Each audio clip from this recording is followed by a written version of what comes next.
J'ai dévoré le livre. Bonjour à tous, je suis super contente de vous retrouver aujourd'hui pour une nouvelle vidéo. Aujourd'hui, déjà j'avais envie de me maquiller. J'avais envie de me maquiller avec du rose. Et j'avais envie de vous parler de bouquins. Et je suis assez en retard sur ce dont je voulais vous parler. Donc il s'agit de mes lectures terminées de avril. J'ai voulu éviter dans cette vidéo d'utiliser des nouveaux produits. Je teste des trucs, etc. Je vous parlerai de nouveautés dans une prochaine vidéo. Mais j'ai une nouvelle base pour les yeux, un nouveau spray aussi, les nouvelles bases de chez Lethal Cosmetics. Vous pouvez acheter la marque chez Nocibé. Ils ont reçu les bases, du coup j'ai un peu sauté dessus. J'ai pris la blanche parce que je n'ai aucune base blanche. Pas mal. Il y a une noire et il y a une transparente et donc il y a une blanche. Sympathique. Il y a l'embout est en métal. Donc, le premier livre que j'ai lu au mois d'avril, c'est Babel de R.F. Kuang. Pour ce livre-là, Babel, j'avais pas mal d'attentes en fait parce qu'il est tellement cité régulièrement dans les meilleures lectures de fantasy de tous les temps. On est sur vraiment un lot fantasy. Si vous attendez énormément de magie de ce livre, vous serez peut-être déçu comme moi je l'ai été. Et c'est un peu dommage, parce que c'est un livre que je trouvais bien sur plein d'aspects, mais manque un truc. Je pense que ma déception vient aussi du fait que je pensais qu'il y avait plus d'éléments de fantaisie et de magie que ça à l'intérieur. Il n'y en a pas beaucoup. Oh, est-ce que je vais avoir de la lumière? Je me demande si je peux en mettre beaucoup. J'aime bien cette base. L'embout applicateur est très très froid. Donc on est dans un Londres qui n'existe pas et on suit un orphelin chinois en fait qui est ramené à Londres avec un tuteur et il le fait entrer dans une grande école en fait, une école de langue. La magie en fait est très intéressante et c'est dommage qu'on n'en parle pas assez dans le livre. Elle suit, c'est un peu compliqué mais elle suit la langue en fait et les mots. Elle est basée sur les mots, la langue et les subtilités et les racines d'un mot que l'on va mettre par exemple à l'intérieur d'un objet et ça va faire un peu de la magie, l'effet qu'on veut avec. Le héros est rebaptisé par son tuteur Robin Swift pour pouvoir se fondre un peu plus dans la masse londonienne. Donc on suit le jeune garçon dans son apprentissage déjà accéléré dans la maison du tuteur et après dans son entrée dans la grande école. Et alors on se rend compte quand même des inégalités, du racisme, de la soif de colonisation, la soif de manger en fait les autres civilisations, la perte d'identité. Il y a beaucoup de sujets très intéressants. Malheureusement des fois un peu trop survolé. J'ai trouvé les personnages secondaires pas très présents, c'est un peu dommage. Ce qui m'a peut-être le plus dérangé dans ce livre, c'est l'action qui était très très longue. Il y a énormément de chapitres en fait où il se passe rien, mais réellement rien. Je vais prendre ma Starlight Society palette. J'ai beaucoup aimé le héros, j'ai trouvé son histoire très très triste. Après c'est pas possible d'être insensible au personnage, mais c'est vrai que après énormément de...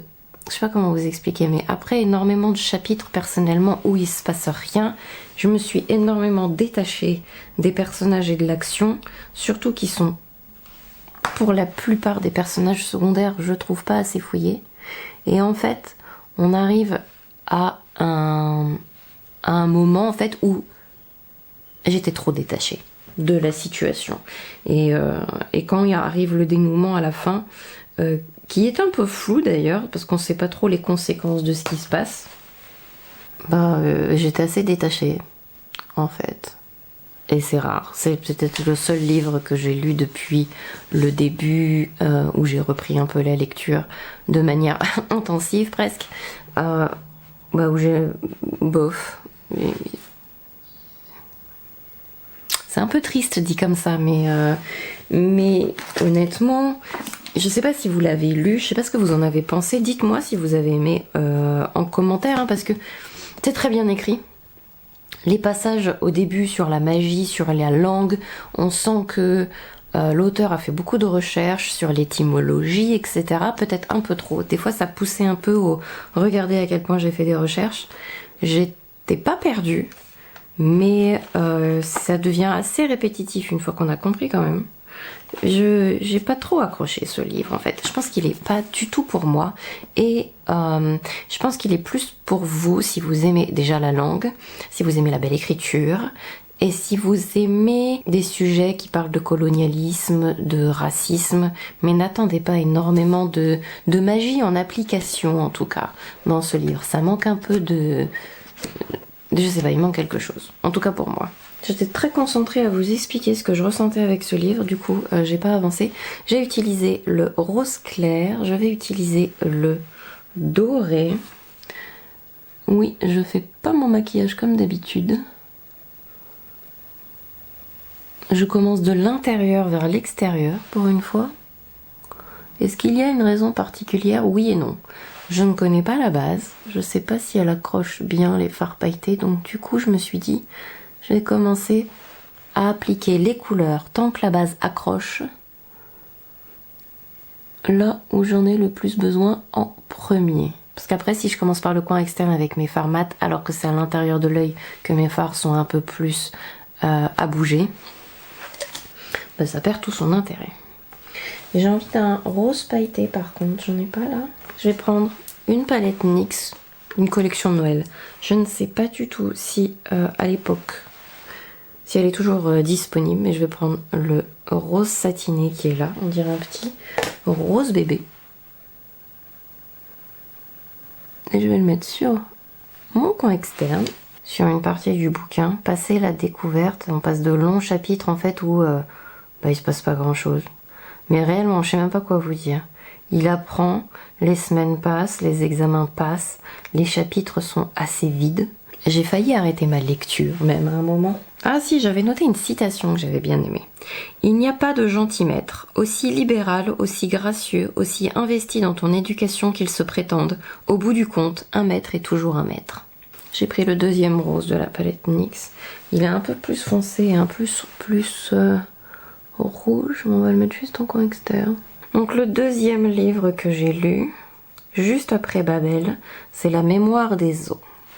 Des os. Parce que quand je dis des os, on me dit de l'eau? Non, des os.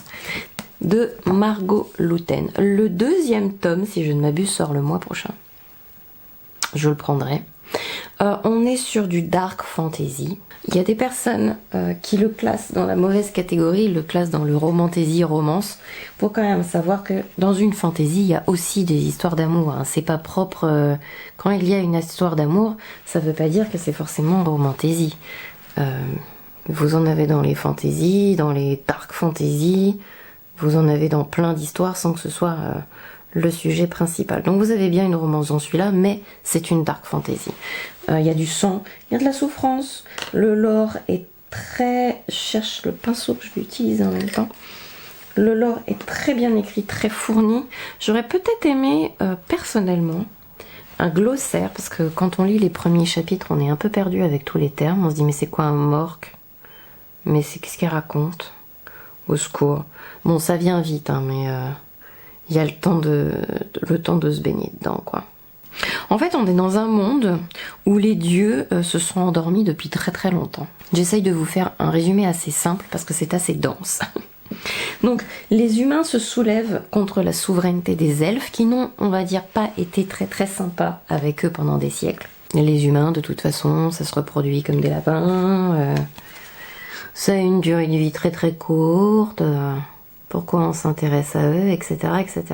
Alors les elfes ne sont pas immortels, bien sûr, comme dans d'autres romans de fantasy, mais ils ont une espérance de vie qui est tellement longue par rapport à un humain que forcément les humains ont eu l'impression pendant des siècles qu'ils étaient immortels. Et donc le tout début de l'histoire, on suit Azaéla, je sais jamais dire son nom, attendez. Azaéla, qui apprend la mort de ses deux pères. Et du coup, elle part, après avoir retrouvé leurs dépouilles, elle part chercher en fait un conteur d'os, quelqu'un qui a la magie et le pouvoir de lire et de se plonger dans le passé avec les os des défunts.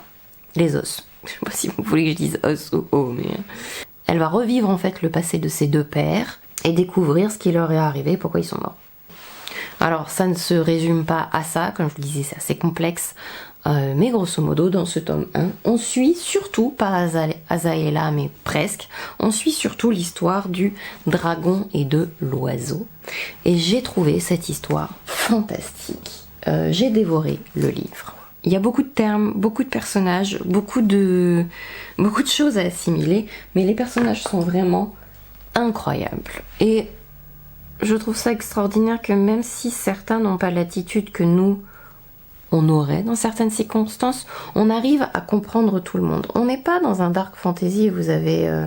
c'est pas, vous savez, les gentils et les méchants. Il n'y a pas de gentils, il n'y a pas de méchants.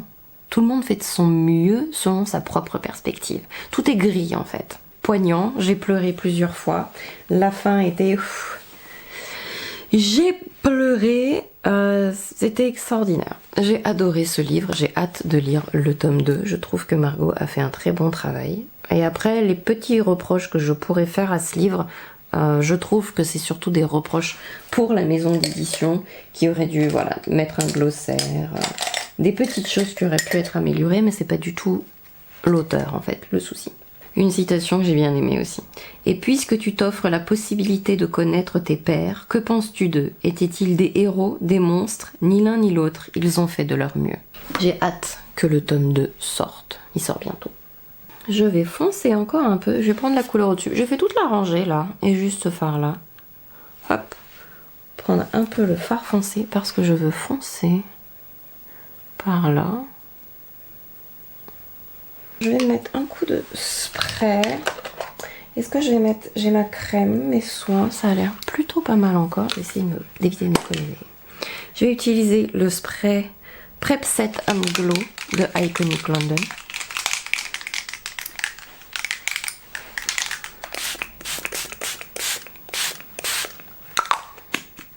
On va attendre que ça sèche et je vais parler du troisième livre que j'ai lu qui est Le Pont des Tempêtes de Daniel L. Jensen, qui est apparemment un incontournable du... J'ai pas envie de dire romantasy, moi je dirais plus du romantique fantasy. La romance est importante, mais elle ne fait pas tout le livre. On a quand même un lore qui est assez important. C'est le tome 1 du Pont des Tempêtes. C'est une... oserais-je dire, une série de livres par duo de livres. Donc vous avez le tome 1 et le tome 2 qui sont sur un couple, vous avez le tome 3 et le tome 4 sur un autre couple, etc. etc. Après ça vous plaît ou ça vous plaît pas, mais je vous le dis. Donc dans ce premier tome, on suit Lara, qui a été élevée avec ses 12 autres sœurs aux arts de la guerre, de l'espionnage et de la séduction. Sa grande mission, en fait on est dans un monde où il y a 2 pays principaux pour le début de cette duologie. En fait, il y a plein de pays qui se battent tous pour avoir accès au pont des tempêtes. Et en fait, le pont des tempêtes permet l'échange de marchandises, etc. Et il est en fait au-dessus de la mer des tempêtes. Et le but du roi que l'on suit, du père de Lara, c'est d'aller en fait soi-disant se marier avec le prince de l'autre pays qui détient le pouvoir sur le pont des tempêtes pour l'assassiner et récupérer le pont. Assassiner ou découvrir comment on peut s'emparer du pont en fait. Parce que c'est pas si simple, sinon il l'aurait déjà fait. Et donc, notre héroïne, alors je vous spoil pas, mais la fin du... Je sais plus si c'est le premier ou le deuxième chapitre, j'étais... Vous verrez, c'était quelque chose. Et donc, elle a été élevée en étant persuadée que le roi de l'autre pays est un monstre, etc. etc. Et donc, forcément, ça se passe pas tout à fait comme prévu, et quand elle en rencontre et qu'elle arrive dans le pays de son époux. Voilà. Le roi Arène, donc, que j'ai adoré personnellement. J'aime bien la fin du résumé. Lara va devoir choisir son propre destin. Sera-t-elle une tueuse de roi ou la sauveuse d'un peuple? Ça vous laisse deviner un peu l'ambiance. C'est honnêtement, dans le romantique fantasy, jusque-là, un des meilleurs que j'ai lu. Le lore est bien écrit. Moi, ça m'a fait plus penser par rapport à de la fantasy, à genre un truc de pirate. Je sais pas pourquoi, je m'imaginais les gens habillés comme des pirates. pour protéger, je sais pas si c'est l'effet de la mer, les bateaux, le pont surtout, mais je les imaginais comme des pirates. Je vais prendre mon correcteur de chez Cosas, en mettre un chouï bilou bilou. Bon, il y a un moment où je me suis dit tu fais une grosse bêtise, arrête, mais l'héroïne ne m'a pas agacée. Je trouve que souvent en romantique fantasy, tout ça, on confond un peu une femme forte avec une femme têtue. Et c'est pas forcément une bonne chose qu'elle soit trop têtue non plus. Vous voyez ce que je veux dire? La force, c'est aussi admettre quand on a tort et quand on fait n'importe quoi. Bref. J'ai beaucoup aimé l'héroïne, j'ai beaucoup aimé le roi aussi. La fin est ouf. J'ai beaucoup aimé l'histoire, le lore, les personnages, les relations ont été réussies, les actions aussi, c'était très bien écrit. J'ai beaucoup aimé, vraiment beaucoup aimé. Il y en a qui considèrent cette autrice comme l'une des reines du genre, et c'est vrai que c'était assez époustouflant à lire. C'est un peu gênant si vous aimez pas changer de couple tous les 2 livres, mais bon, c'est fluide, tout est cohérent, on comprend les dilemmes. C'était franchement une lecture assez incroyable si vous aimez. Et la romance est importante, mais je fais n'importe quoi. La romance est importante, mais c'est pas non plus. Il n'y a pas que ça par rapport à d'autres livres. Si vous aimez les romances bien écrites, mais qu'il vous faut quand même un peu, j'ai envie de dire, un peu de fantaisie, c'est parfait. Là, j'utilise mon fond de teint de chez Haus Labs. Juste un peu sur le front. Juste un peu sur le nez. Donc j'ai adoré. J'ai mis 5 étoiles à ce livre. Il m'a fait une forte impression. Je lirai, je pense, le tome 2. Il s'appelle La Reine Traîtresse. Mais je sais pas, j'avoue, je sais pas si je lirai les autres. À voir. Ça dépend comment finit La Reine Traîtresse. Mais le monde est très intéressant, alors pourquoi pas? Parce qu'il n'y a pas que 2 pays en fait, il y en a plusieurs.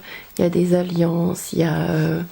on prend par exemple la sœur du roi était peut-être censée épouser un autre roi. Ils sont tous la guerre en fait, plus ou moins. Les alliances sont très fragiles, donc... Et c'est pas un univers... C'est un univers fantasy, mais il n'y a pas de notion de magie dedans. Donc si vous aimez la magie aussi, là il y en a pas. C'est pour ça que ça me fait penser un peu à un fantasy piratesque, de noblesse, de complot politique, d'alliance et de machin, mais pas vraiment. Enfin, vous allez pas avoir des sorciers, de la magie, des dragons. L'histoire est très très bien développée, j'ai beaucoup aimé. Et une citation que j'aime bien.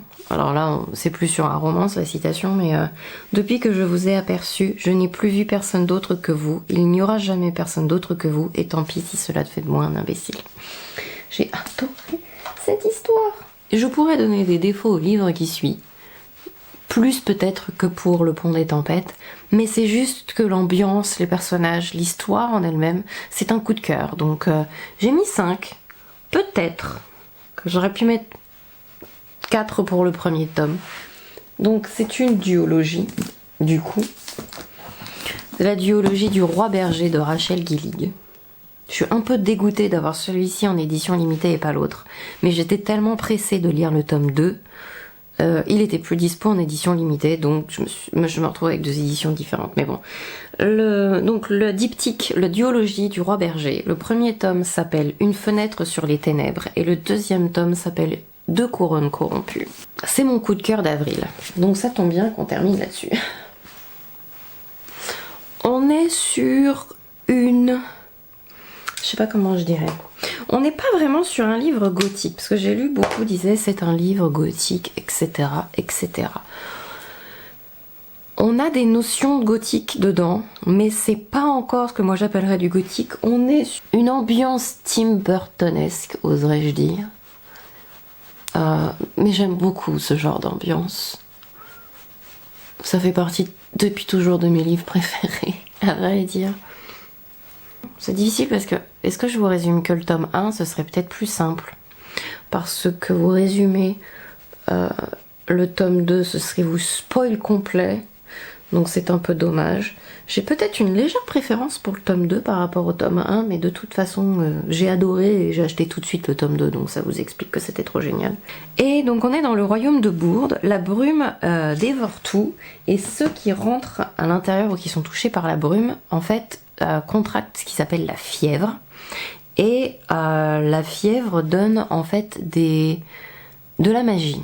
Sauf que cette magie que vous contractée avec la brume, et en fait elle est interdite. Donc du coup ces gens-là sont pourchassés. Mon anti-cerne, le Silky Blur de Essence, dans la teinte 02. Nous avons notre héroïne, Elspeth, qui a contracté, je crois que j'ai le droit de vous le dire quand même, elle est survivante de la fièvre, donc elle l'a attrapée quand elle était petite. Alors elle a pas vraiment un don. Elle est surtout... ah, j'ai un colis qui est arrivé. Est-ce qu'elle va me le mettre dans la boîte aux lettres? Oui. Elle n'a pas vraiment un don, en fait. Elle se retrouve surtout avec un esprit à l'intérieur d'elle. Peut-être d'autant plus une bonne raison de le cacher, parce qu'on ne sait pas trop, en fait, ce qu'il veut. Et elle l'appelle le cauchemar. Donc là, elle a la petite vingtaine, et elle se retrouve un petit peu coincée et elle rencontre le chef des destriers. Les destriers, ce sont ceux qui sont censés pourchasser justement les gens qui ont des pouvoirs et qui se cachent après avoir contracté un don avec la brume. Et elle est obligée du coup de s'allier avec lui. C'est le chef des destriers et c'est aussi le neveu du roi. Et la voilà plongée bien malgré elle, alors qu'elle se cache depuis des années dans un truc d'intrigue, de jeu de pouvoir, de danger, en espérant pouvoir lever la brume, se sauver elle-même aussi accessoirement, parce qu'elle a quand même un monstre, oserais-je dire, à l'intérieur d'elle. J'ai littéralement adoré dévorer les 2 tomes. Je dois dire que au début je faisais des résumés à mon mari, on a fini presque par lire à 2. Il était aussi fasciné par l'histoire, qui est bien écrite.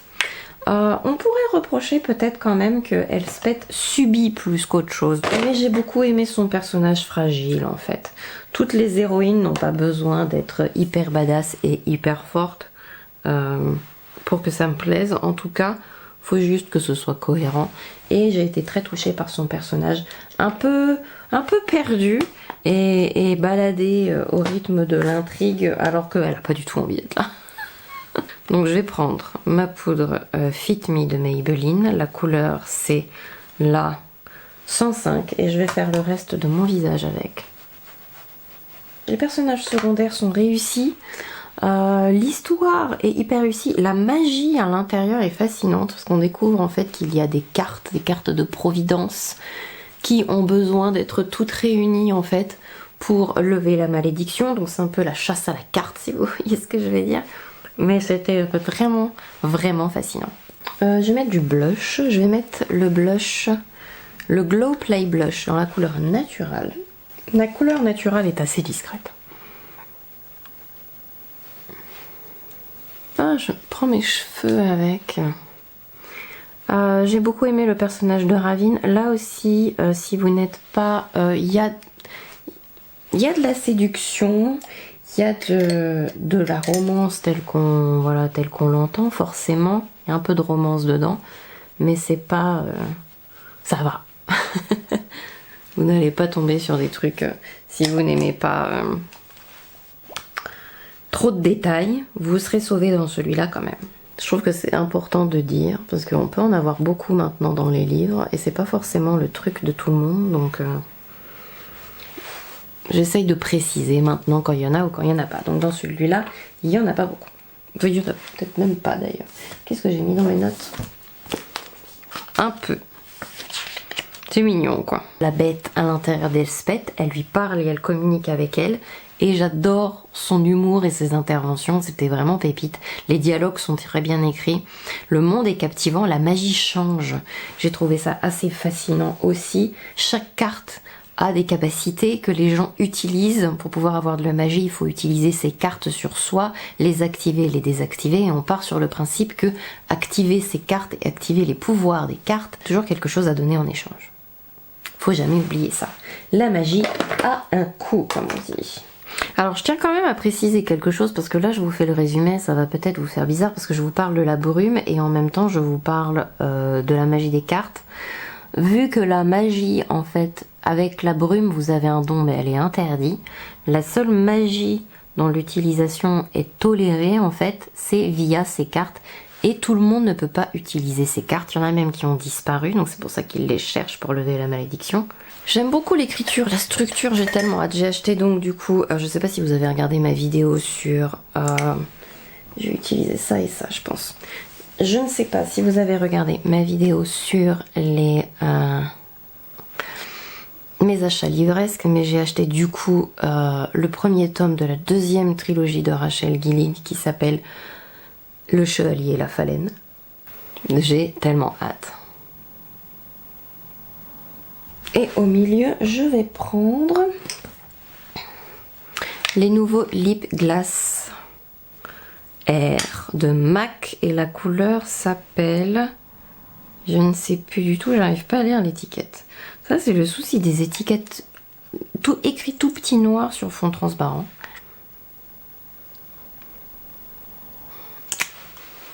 On va finir les yeux, je me suis précipitée à faire mon gloss, mais on va faire les yeux. Mascara, un petit peu les sourcils. J'ai terminé de vous parler de tous les livres. J'ai hâte de vous parler de ceux du mois de mai aussi, mais ce sera pour une prochaine vidéo. Est-ce que je mets des fossiles? Non.